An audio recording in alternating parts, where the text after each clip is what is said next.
FM college छात्री Saumyashree BC आत्महत्या घटना को केन्द्र करी बालियापाल सुवर्णरेखा महाविद्यालय आईएसएसओ छात्र छात्री माने कॉलेज मुख्य फाटक ताला पकाई धारणा बसिथिले।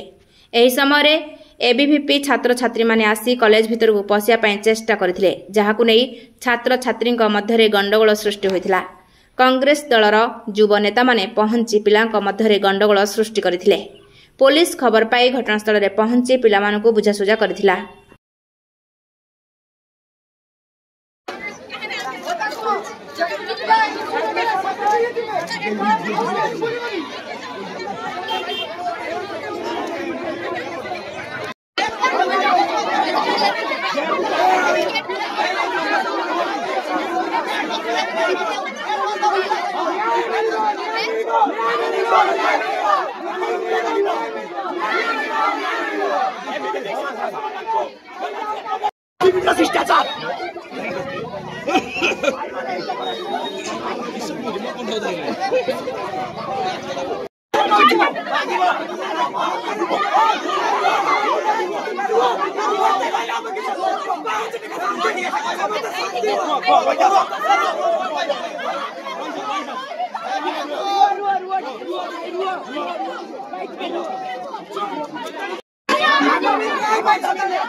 बालेश्वरु मानस बेहरा रिपोर्ट ज्योति प्रभा न्यूज।